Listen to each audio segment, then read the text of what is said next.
Shalom, amados. Acompanhe comigo a leitura do livro Jesus, aquele que cura, de E.W. Kenyon. Agora, parte 11. Capítulo 18. A Grande Comissão.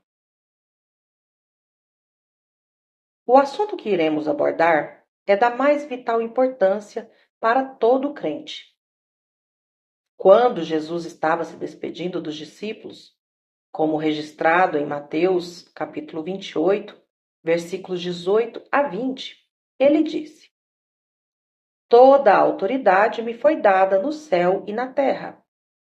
Ide, portanto, fazei discípulos de todas as nações, batizando-os em nome do Pai, e do Filho e do Espírito Santo, ensinando-os a guardar todas as coisas que vos tenho ordenado. E eis que estou convosco todos os dias até a consumação do século.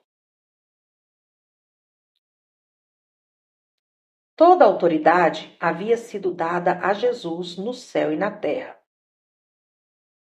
Mas ele não precisava de autoridade. Ele sempre a teve. Por que ela lhe estava sendo dada agora que ele estava deixando a terra? Foi-lhe dada porque ele era o cabeça da igreja, o primogênito dentre os mortos. Ele era o Senhor da igreja. A igreja seria o seu corpo. Ele usaria essa autoridade através da igreja. Toda a autoridade que lhe foi dada foi para o benefício da igreja.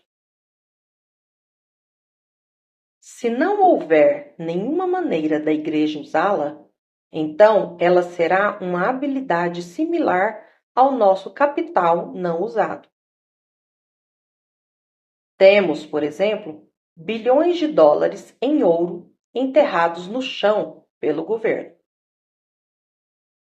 Algumas pessoas pensam que isto é um sinal de pobre juízo, pois o ouro poderia estar em circulação, trazendo bênção para as pessoas. A igreja fez a mesma coisa com toda a autoridade que Deus deu a Jesus. Ela a enterrou em sua teologia e credos.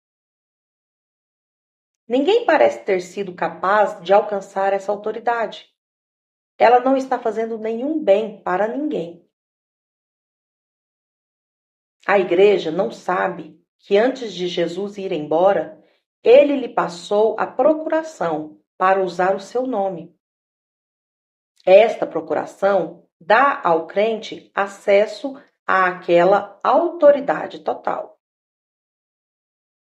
E tudo quanto pedirdes ou demandardes em meu nome, eu o farei, para que o Pai seja glorificado no Filho. Se pedirdes alguma coisa em meu nome, eu o farei.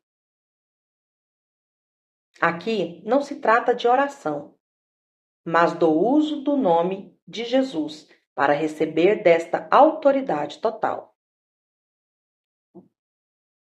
O livro de Atos fornece caso após caso em que os homens usufruíram desta autoridade total.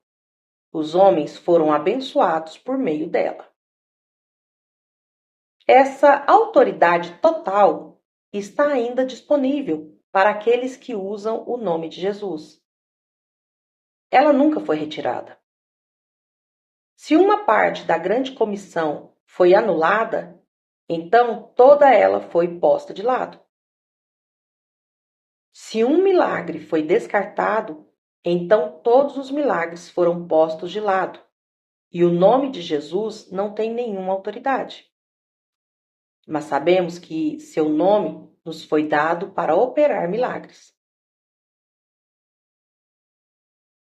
Em Marcos, capítulo 16, Jesus disse: Em meu nome expulsarão demônios, falarão novas línguas, pegarão nas serpentes. E se beberem alguma coisa mortífera, não lhes fará dano algum. e imporão as mãos sobre os enfermos e os curarão. Cada uma destas 5 coisas corresponde a coisas que o adversário traz sobre a Igreja de Deus e sobre o mundo não salvo. 5 manifestações milagrosas devem ocorrer. Satanás prende os homens no cativeiro, enche-os com medo do veneno. Satanás roubou-os de seu testemunho, de forma que eles não mais falam em novas línguas de libertação e de vitória. Eles foram roubados da habilidade de impor as mãos sobre os enfermos e ver seus entes queridos sarados. Por quê? Porque o conhecimento pelos sentidos conseguiu o predomínio sobre o ministério. Jesus disse que assim que os homens crescem nele, imediatamente estes sinais os seguiriam. Eles começariam a expulsar demônios, começariam a falar em línguas de poder e imediatamente eles dominariam sobre a doença. As serpentes são tipologias da doença e dos demônios. Ora, o Senhor, depois de lhes ter falado, foi recebido no céu e assentou-se à direita de Deus. E eles, tendo partido, pregaram por todas as partes, cooperando com eles o Senhor e confirmando a palavra com os sinais que se seguiram. A atitude de Deus para com o pecado e a doença nunca mudou. Hebreus capítulo 13, versículo 8 diz: Jesus Cristo é o mesmo ontem e hoje e eternamente. Ele se opunha à doença naquela época e se opõe à doença agora. Ele sofreu por causa do pecado e sua atitude para com o pecado agora é como era então. Cristo estar assentado no trono é como que uma quitação plena para a sua cura. Cristo estar assentado prova que ele terminou a obra. Sempre pense em Satanás como aquele que foi vencido, como aquele sobre o qual você tem domínio no nome de Jesus. Naquele nome, a nova criação domina sobre os demônios e a doença e sobre toda circunstância que o prenderia em escravidão. Temos uma perfeita redenção, uma perfeita nova criação e uma perfeita união com Cristo. Eu sou a videira, vós os ramos. Temos uma mensagem que traz sucesso, saúde, felicidade e vitória para todo homem. Todo homem é um fracasso fora de Cristo. Temos a solução de Deus para o problema do homem. A palavra viva em seus lábios faz de você um vencedor. Faz da doença e da pobreza seus servos. Ela traz Deus para a cena, traz vitória, alegria e sucesso para os vencidos. Capítulo 19. A revelação de Jesus Cristo dada por Deus ao apóstolo Paulo. Nesta revelação, vemos o elemento sobrenatural do cristianismo, numa ótica que a igreja moderna nunca viu. A revelação de Paulo começa com Jesus sendo tornado pecado. Ela trata do que ele fez e do que lhe foi feito durante os 3 dias e 3 noites em que esteve morto, até que finalmente ressurgiu dentre os mortos. Levou seu sangue para o Santo do Santo Celestial e se assentou à direita do Pai. Este período cobre os 40 dias desde sua crucificação até assentar-se à destra da majestade no alto. Ele trata com 3 fatos principais: o que Deus fez por nós em Cristo, na grande substituição, o que o Espírito Santo, através da palavra, pode fazer por nós na nova criação, e o que Jesus está fazendo por nós agora, à destra do Pai. Podemos tratar somente de 2 fases desta obra de Cristo. O que ele fez por nós? É profundamente importante que o leitor entenda plenamente estes fatos básicos. Cristo não ressurgiu dentre os mortos até haver quebrado o domínio de Satanás. Era imperativo que a autoridade de Satanás sobre o homem fosse quebrada.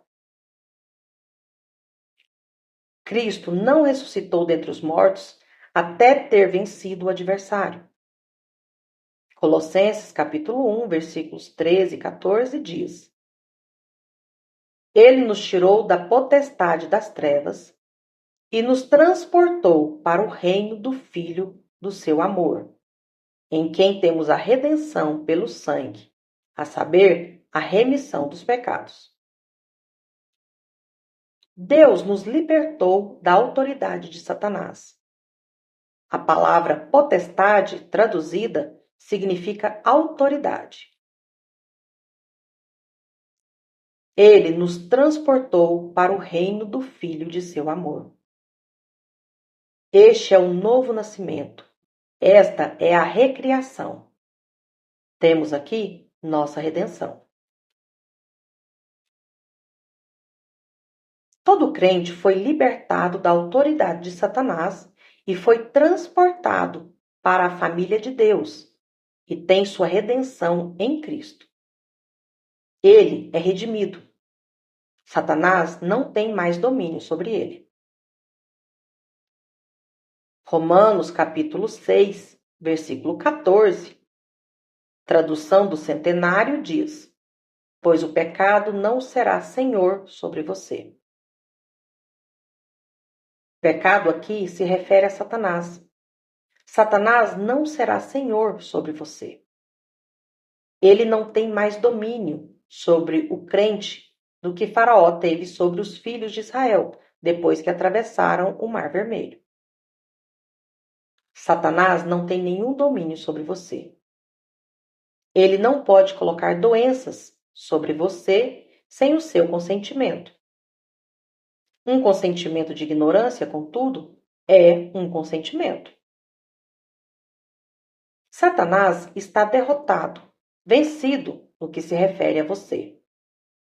Satanás não está somente vencido, mas Deus fez de você uma nova criação, sobre a qual Satanás não tem nenhum domínio. 2 Coríntios, capítulo 5, versículos 17 e 18 diz: Assim que, se alguém está em Cristo, nova criatura é. As coisas velhas já passaram, eis que tudo se fez novo. E tudo isso provém de Deus, que nos reconciliou consigo mesmo por Jesus Cristo e nos deu o ministério da reconciliação. Estas coisas velhas são aquelas da derrota, do fracasso, da fraqueza, da pobreza, do pecado e da morte espiritual. Somos novas criações. Jesus é o cabeça desta nova criação. Ele é o Senhor desta nova criação. Ele tomou o lugar de Satanás. Este não tem mais domínio sobre você. Você não precisa ter nenhum medo dele, pois ele foi vencido.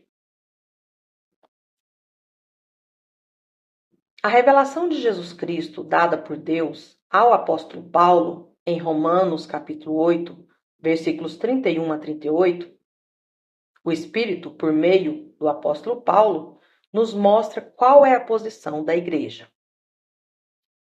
Ele chega ao auge no versículo 37. Mas em todas estas coisas somos mais do que vencedores. temos uma redenção completa e perfeita. Esta nova criação não somente foi declarada justa e tornada justa, mas também tanto Deus como Jesus declaram a mesma como sendo a sua justiça. Justiça significa a habilidade de permanecer na presença do Pai, sem nenhum senso de culpa, com a mesma liberdade que Jesus possui. Por quê? Porque Romanos capítulo 3, versículo 26 declara: para que ele mesmo pudesse ser justo e justificador daquele que tem fé em Jesus. Versão revisada. Deus se tornou a justiça dele em Cristo Jesus. 1 Coríntios, capítulo 1, versículo 30 diz que Deus fez Jesus ser justiça para você. Este é um fato muito admirável. Mas ele não para aí. 2 Coríntios, capítulo 5, versículo 21 diz: aquele que não conheceu o pecado, o fez pecado por nós, para que nele fôssemos feitos justiça de Deus. Se a linguagem significa alguma coisa, então todo crente se situa como estando completo em Cristo, como diz Colossenses capítulo 2, versículo 10. E estais perfeitos, completos, nele, que é a cabeça de todo principado e potestade. E João, capítulo 1, versículo 16 diz: porque todos nós temos recebido a sua plenitude, posição de estar completo, e graça sobre graça. O crente não é um bajulador que fica suplicando, implorando favores. Ele é um filho de Deus, um herdeiro de Deus, um príncipe de Deus. Ele se situa na presença do Pai, imperturbável, sem temor, tornado justo com a própria justiça de Deus, liberto com a própria liberdade de Deus. O Filho tornou você livre. Na realidade, você é livre. A doença e a enfermidade não têm domínio sobre você. Se tivesse espaço, poderíamos lhe mostrar que você não somente é redimido, uma nova criação e a justiça de Deus, mas que você é também um filho de Deus, membro da sua família.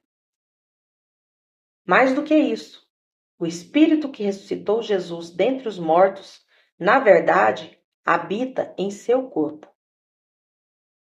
Você pode nunca ter dado lugar a ele, ou pode nunca ter estado consciente de que Deus mora em você, ou de que você tem a habilidade, o poder de Deus dentro de si mesmo.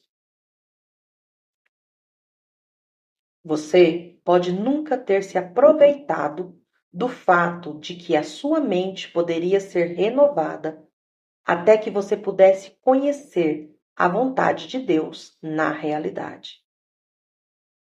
Você não somente tem Deus dentro de você, mas possui o nome de Jesus, com a autoridade que Deus deu a Jesus nesse nome.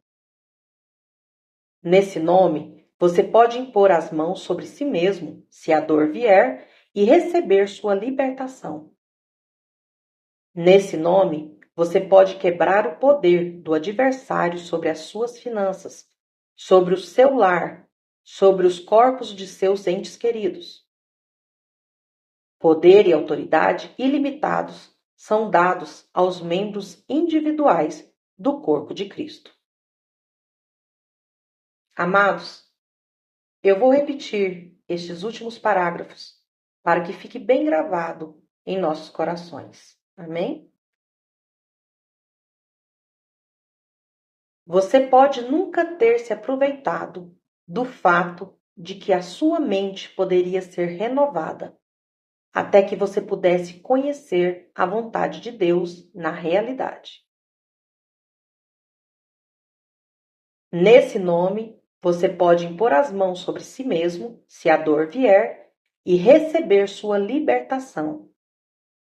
Nesse nome, você pode quebrar o poder do adversário sobre as suas finanças, sobre o seu lar, sobre os corpos de seus entes queridos. Poder e autoridade ilimitados são dados aos membros individuais do corpo de Cristo.